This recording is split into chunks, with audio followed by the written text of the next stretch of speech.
Hello everyone.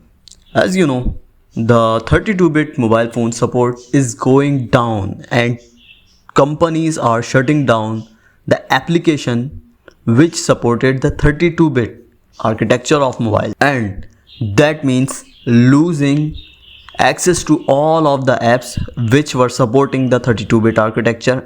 And the most common question is here, is my mobile 32-bit or 64-bit? So let's dive in and check out if your mobile is 32-bit or 64-bit. Do you have to worry or not? There is an app on Play Store by which you can easily check if your mobile is 32-bit or 64-bit. First, you need to open the Google Play Store and type CPU-Z. This is the app.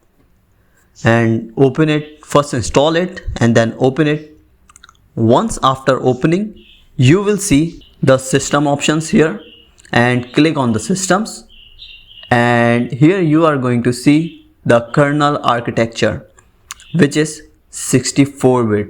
My mobile is 64-bit, so you check yours if it is 32-bit written here or 86 written here.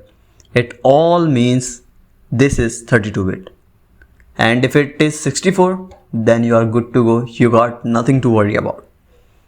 And that's all for today's video.